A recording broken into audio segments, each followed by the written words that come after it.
Today in Eppy Chop Shop, we're pulling out a forged Stroker LS out of Pete's Trailblazer SS and completely annihilating the garage.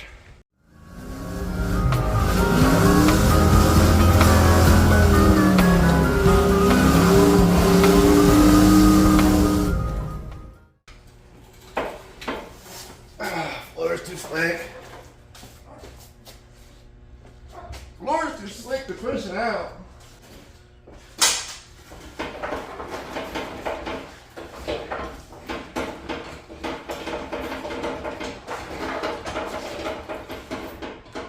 Be gone, vital demon! Jesus Christ. Thing left my garage floor looking like the backside of your mom's panties. Come on, please. Real quick, guys, before we cannonball into this episode, don't forget, if you like what you see, if you like Eppy's Chop Shop and want to support the channel, comment section below is the buy me a coffee. Anything you can do, genuinely appreciated. Second, you're going to end up seeing this forged stroker motor again. More than me tear it down at the very end of the episode. I was under the influence that the machine shop would probably want this whole so they could tear it down themselves and see where the damage was, which we did find some. Blah, blah, blah. Long story short, I'm wrong. They want this thing completely tore down. So there will be a future tear down of this 416 Stroker LS. Number C. This is a big job. Pulling the engine out of the all-wheel drive Trailblazer SS. I do believe the straight sixes are basically the same setup. Super pain in the ass. But don't let that deter you. You can do this. Hopefully you get a couple little tips and tricks. I'm going to hit on them real quick before the long part of the episode kicks in. But just stay organized. And I just did this on the floor of my garage with no specialty tools. So before we jump into the episode real quick, I want to give you just my few quick tech tips that I learned while doing this, and then we'll jump into the long episode. First and foremost, I know it seems like a lot of effort, but just go ahead and tear out literally everything. Get the radiator and core support, everything out of your way. You're just gonna have to fight it if you don't. Second, I got cocky and just thought that everybody else was stupid and you weren't gonna have to remove the spindles and everything off of here. You totes do. I saw a lot of other guys kind of just leave them hanging. If and or when I do this again, I think it's going to be easier just to flat out take them off and get them the fuck out of the way, because you're fighting them the entire time. Just drop them, get them out of the way. You're going to have to bleed your brakes. Oh no. Another tip, so your diff really crams in on this side. My advice is to jack the engine up a little bit, get you a ratchet strap. You'll see me do it in the video. Pull the engine off to the left, and that's going to let you drop that diff out. Opposite of that, while the engine's up a little bit, take that ratchet strap, pull it off to the right. That's going to help you get to the starter, get the exhaust manifold out of the way, and get to the flywheel bolts for the torque converter, because there is no access point on the bottom of this transmission. Again, you'll see that. And really, that's about it, guys. Just stay organized. Try to keep your composure, your patience, and stay organized. It was super pain, and I got mad a couple times, but now that I've done it, to look back at it, it wasn't horrible. It was hard and tedious, but you can do it. So those are about my tech tips. I see a bunch of guys throw a fit about having to drop the drive shaft too. You basically have to, the diff has to come out anyway, so you have to unbolt the drive shaft. I don't know why everyone cries about it. So drop the drive shaft. That's going to get out of the way enough to let you get one of the bolts for the diff.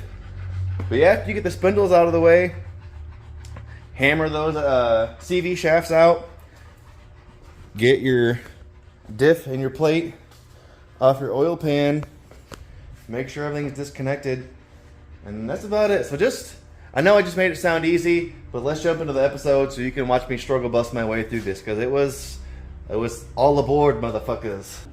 Well, what's up, guys? Welcome back to another episode of Eppy's Chop Shop. And today, working on Pete's Trailblazer SS here. Real quick, I do have to correct myself.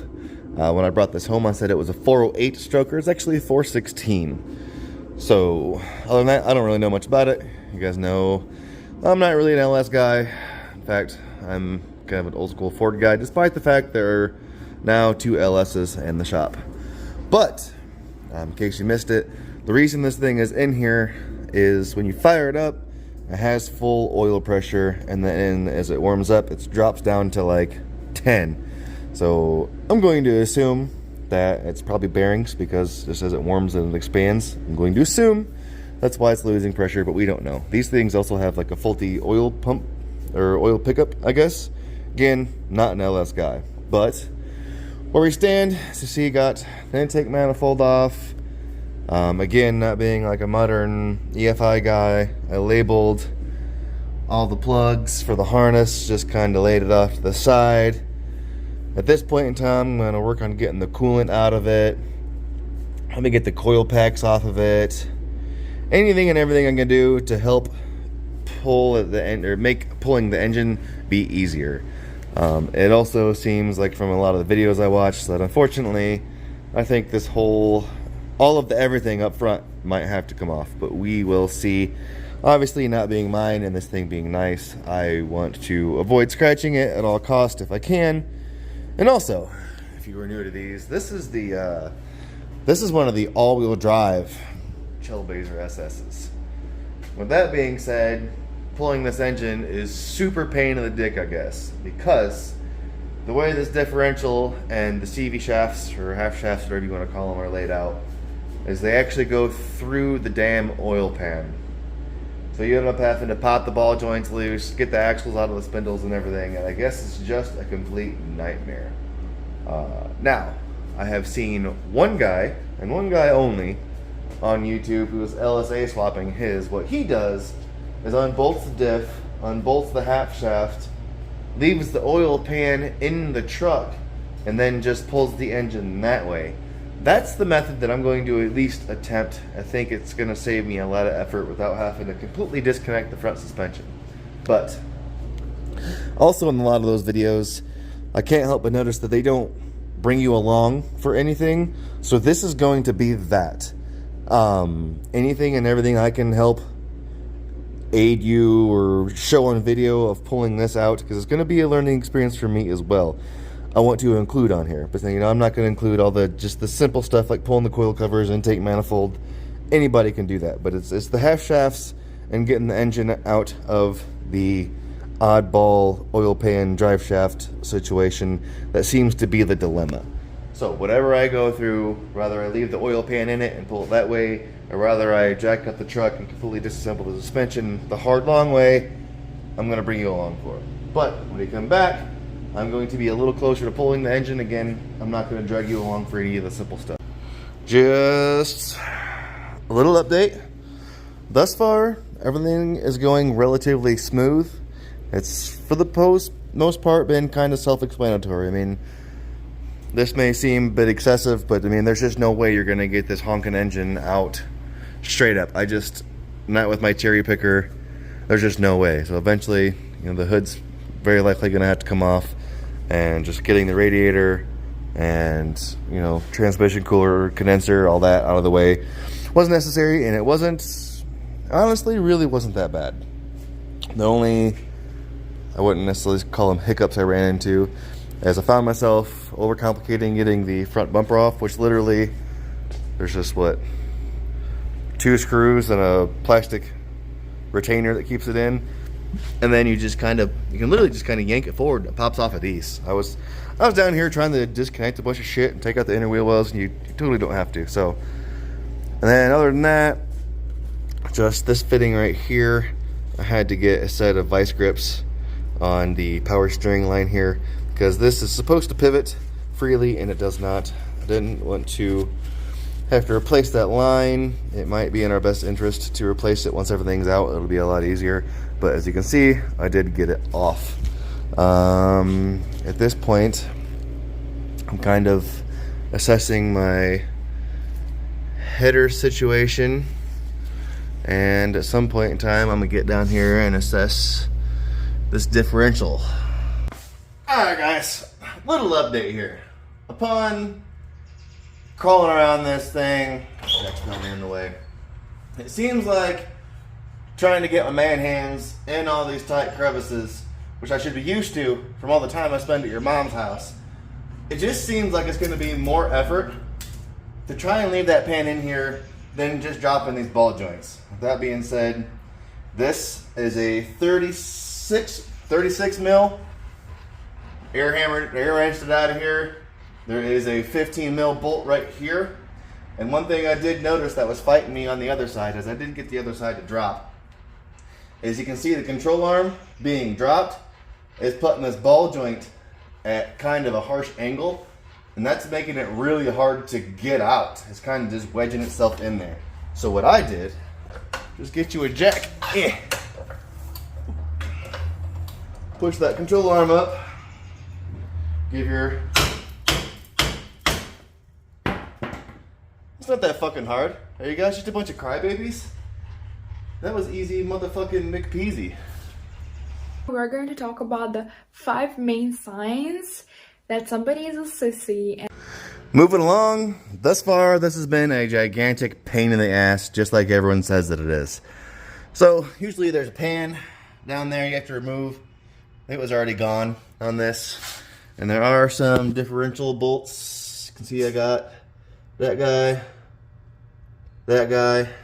and I got another one down here already out that I undid the U-joints for the front drive shaft that I'm not even sure that I had to do. Thus far, this is just, everything is in the way. Everything. But anyway, showed you the top ball joint. I kind of just did the opposite of that. On the bottom, I jacked up the spindle, gave it a few whacks, came right out. I put the top one back in, just so this is all kind of just hanging here. And then I went underneath, and I literally just used a piece of metal and my purse. Knocked out this half shaft. So I got one more bolt, and I think it's just those 4 bolts on the diff on this side. Jump over to the other side. At which point in time I'm hoping to have enough room to make the decision on the headers and get to the oil pan. I don't know. This is a pain in the ass. This is a big job. I would advise you pay somebody else to do this, or take it to a professional shop that has a lift. If this had a lift, boy howdy would this be easier. But we're making progress. Progress is progress. Progress is good.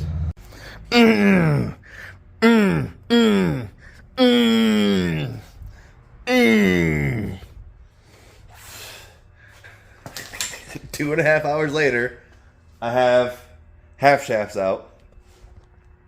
Spindles rehanging. So once I get this engine pulled and everything, I can roll it out and have room to clean up my mess, which is next, because I have just continuously made a mess under here. In fact, let's get under here real quick. Okay, so I think I'm going to try to get away with, I don't know if I will or not, undoing the O2 sensors and the header flanges, pulling the headers out with the engine, and the bell housing. And I'm sure there's something I'm missing. I know that I'm not done with this diff yet. I got one more bolt still, I do believe. And I hope I am free on this side. The other side, I don't know. This side of the oil pan does have this doohickey on it, but I'm willing to bet that can probably just come out with the engine. I hope. If not, it just looks like a couple bolts, so I don't think it's going to be that big of a deal. I don't know if I want to go ahead and just pull it to give myself the room as we move vertically, or if I'm just going to be causing myself extra work. I don't know if on the way out it'll hit or not, because I can't see shit. I mean, the diff obviously has to stay here. That'll just stay in the truck. It looks like I might have like a ground wire. I think that's about all I got. After that, we can concern ourselves with the motor mount. Sorry, I'm normally zoomed out when I record, but I need my flashlight. So, motor mount, and then it looks like I do have a clear batch of the motor mount from the bottom.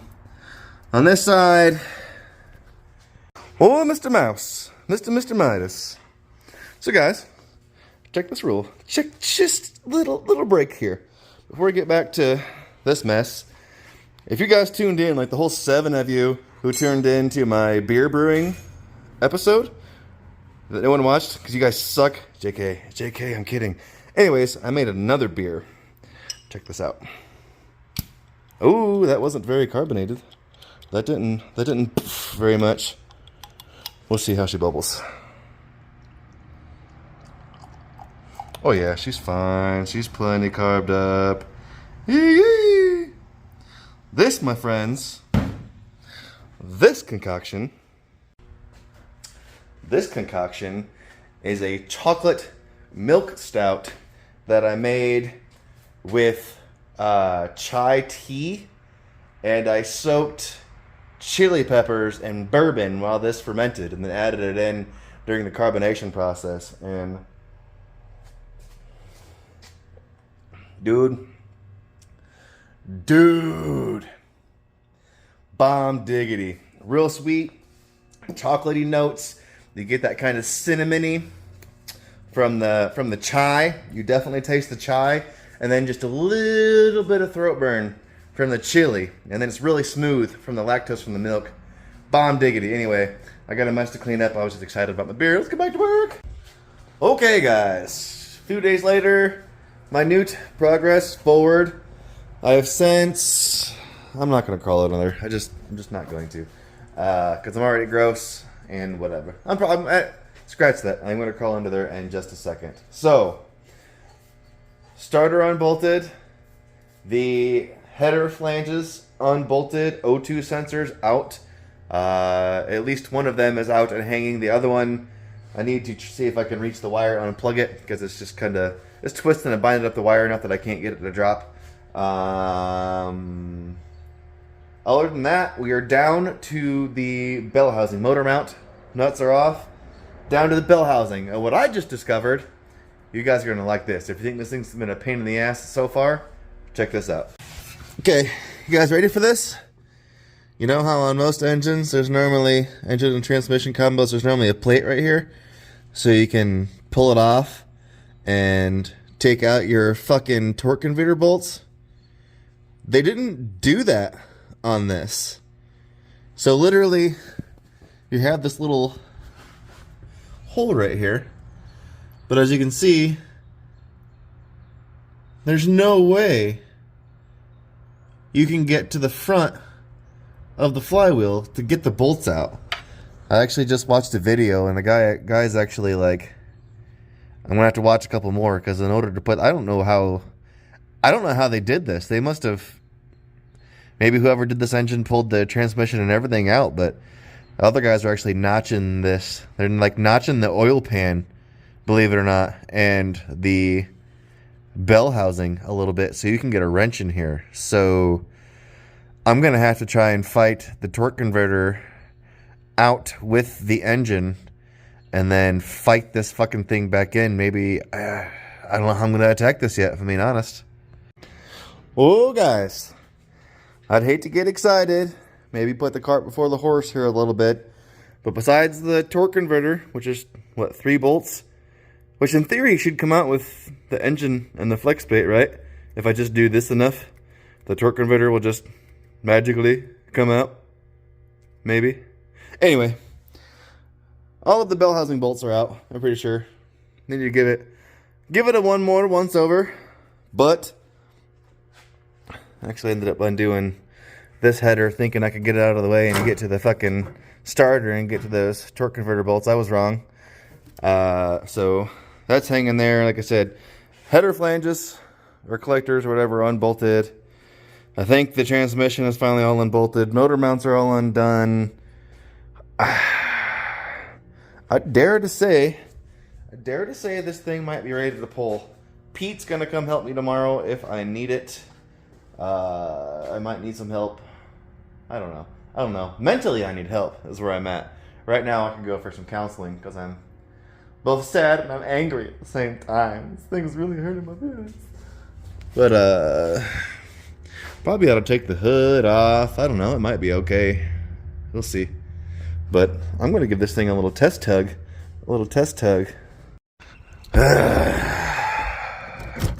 Okay. Today, my nemesis. Today, this engine is coming out. Pete, the owner, is on his way. Gonna lend me a hand. Plus, that'll allow him to check out the engine once we hopefully get it pulled out. At this point in time, started working it upward, but the diff is fighting me. According to some people on YouTube, you can like force the engine this way and get the diff to drop. We shall see. But, I mean, in theory, after that diff is out of the way, then, this should come out. Wow. So, little internet trick worked. Jacked out the engine. Ratchet strapped her and pulled her over to the left a little bit. And for the most part, fell right out. At this point in time, the engine should come out. But, like I said, there's no access point to get the torque converter bolts, so I'm hoping I can pull it all out, and then again we'll rely on the internet for the trick, because they trim this bell housing to get a wrench in there. But I was really hoping I was just going to be able to weeble wobble this thing forward and make it happen that way, but at this point in time it's just not happening. So we might, with the starter and the header out of the way, which with the engine jacked up a little bit, I was able to get that side out. And I got the starter hanging, so only downside is still I got it turned to its most outward point. I can't get a socket on that, so I'm gonna have to use an open end wrench. Probably wait for Pete to get here so he can hold the crank in place, because it keeps trying to turn when I do get a socket on it. So it's kind of where we stand at this point. Little tech tip: the same trick that works to get the diff out is also working for basically keeping the crank in place while I'm trying to get these bell housing bolts out. I got one. Just a little bit of pressure here on the ratchet strap. I was just enough to break that loose. As soon as I break it loose, I just unstrap it so the engine swings back this way. Gives me the room to get that bolt out. What the ratchet strap tech tip number 47. To get that bell housing bolt, ratchet strap the motherfucker that way. It'll give you a little bit more room to be able to actually turn a wrench. And if you crank it up, you really can't see. You can zoom in, maybe get you some flash on my light. Yeah, so see that guy? If you crank it up basically to where it's like flush with the block, you actually can get a socket on it.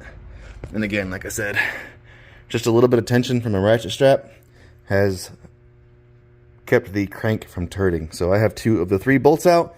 After that, this fucking thing should come out. Fingers crossed. Well, guys, I think we might finally be getting our moment of glory here. I know I got a wire in there I got to disconnect yet. Just can't really get my fingers on it. And I have to disconnect the O2 sensor yet. But I think she's going to give it to us. She's probably going to take this hood off. Might have to wait for my moment of glory till Pete gets here. She is way free. She's way free.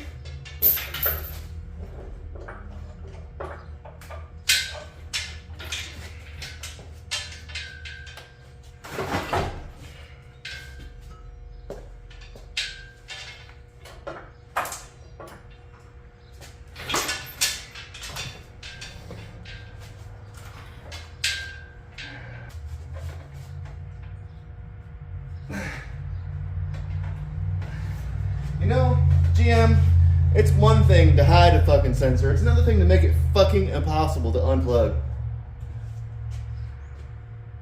Jesus Christ.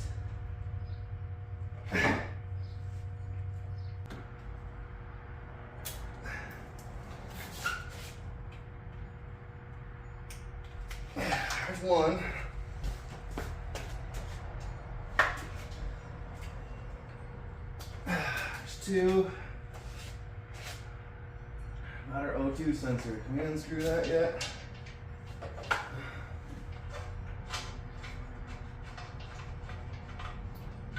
There it goes. I think we're free. I think we're free. Yeah, buddy. Yee!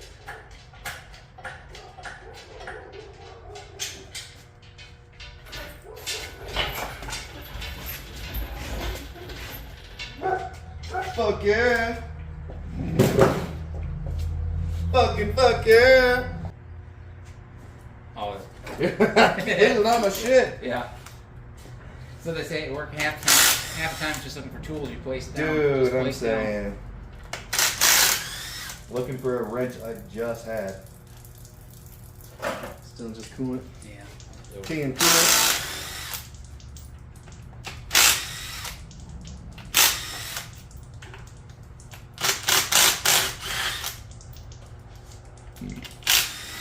It's the flow dry. Push all this shit out of here.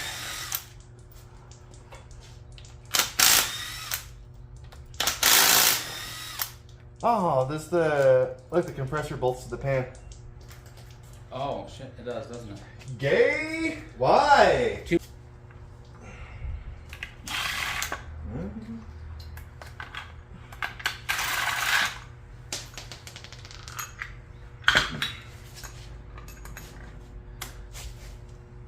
That's my favorite way to lose sockets is when I hit them, when I drop them and they just roll away. Oh yeah. Ooh, that's good. Bolts.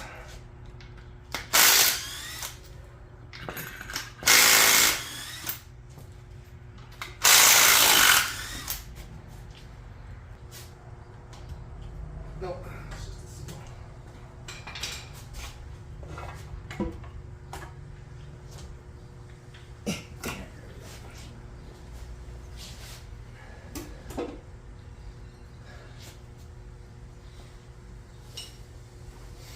See anything in there? Don't see any shrapnel.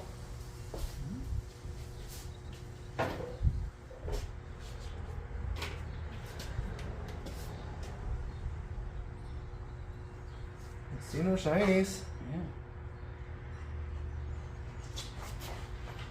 Maybe.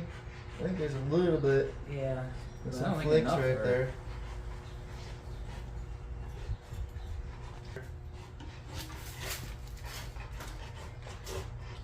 You wiggle out. Ooh, O-rings there. Yeah. Blue one.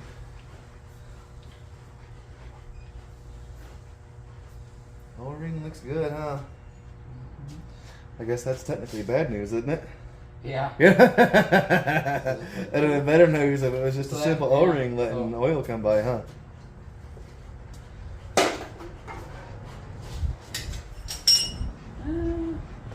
It's the form, but I don't think bad. Because they legit suck them in, don't they? Yeah. At least- they get pinched. They said they get pinched. Again, I don't have the experience. Yeah. I just know what I know from briefly That doesn't look pinched. reading on the internet. It's squished, not pinched.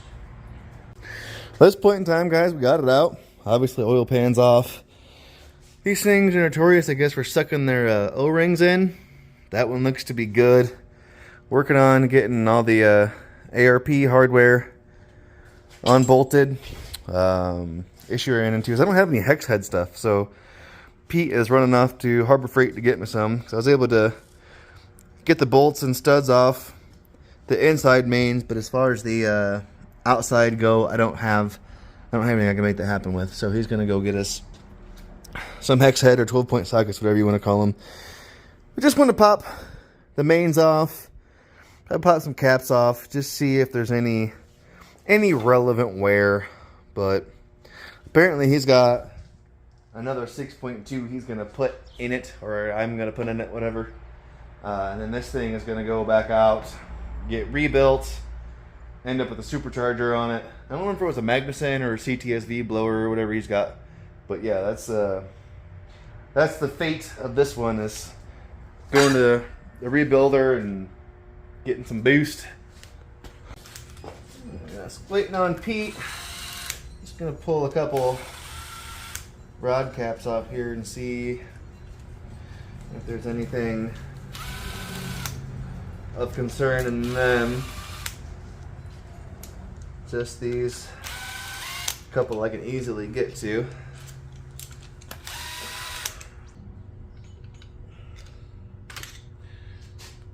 Oof.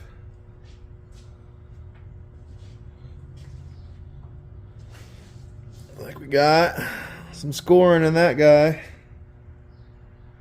We do.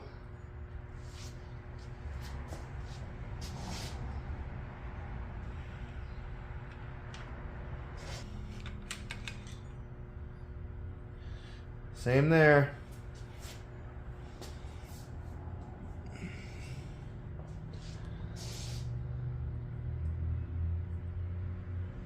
Sure is. Well, that sucks. That means we're probably going to find the same thing in the mains, I bet. I betcha. What about this guy? Same. Looks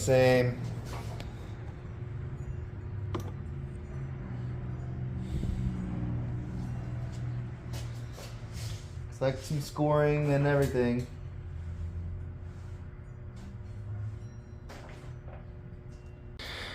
So, saying, I think I'm gonna have to point a little bit of blame at the engine builder here. They had good intentions.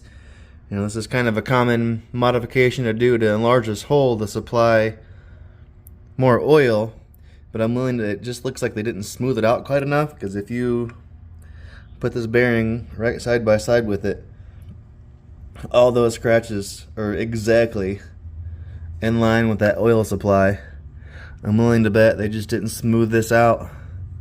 It's smoothish now, but after some mileage and chewing into the bearing, I mean, it's bound to smooth out a little bit.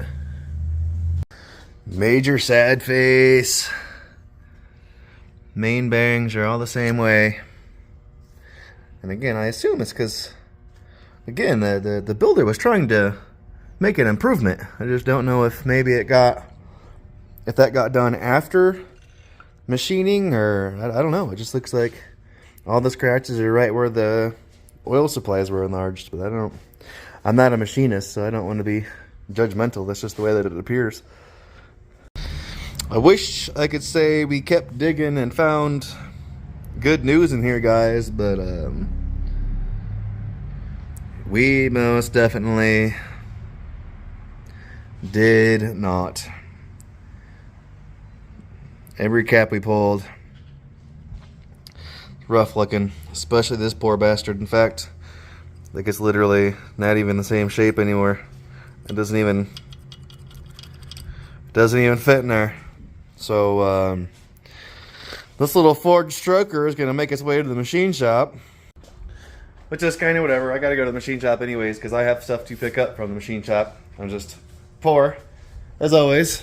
But so that's its destination.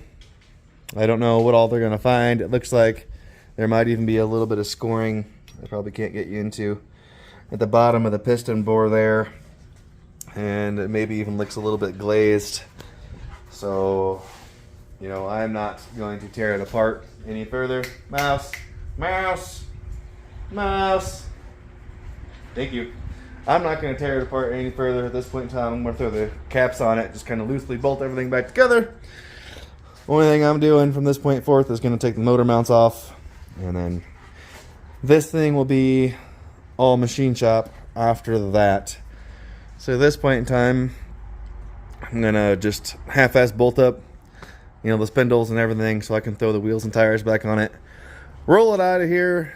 Pete's going to get me some degreaser and abrasives and paint and stuff so we can clean all this up while everything's all tore apart. And apparently he has another 6.2 liter to put in this thing until this one's done. Which, Pete, you might have to find someone else to put that other motor in. I don't know if I want to do this 2 more times. Just saying. I love you, buddy, but to do this 2 more times, I don't know. We'll figure it out. But yeah, so I have probably the biggest mess I have ever had in my garage to currently clean up. But as I said, I'm going to roll this thing out of here and do all of the cleaning and drink some brewskis. But thanks for tuning in, guys. If you want to help support the channel, hopefully this was helpful to you, because it was super pain in the butt. Obviously my first time doing it. But if you want to support the channel, link below to the Buy Me a Coffee, Flippy Boy, $5 hairs. It's definitely helpful to me. I'd appreciate it. But other than that, I'm out of here, guys.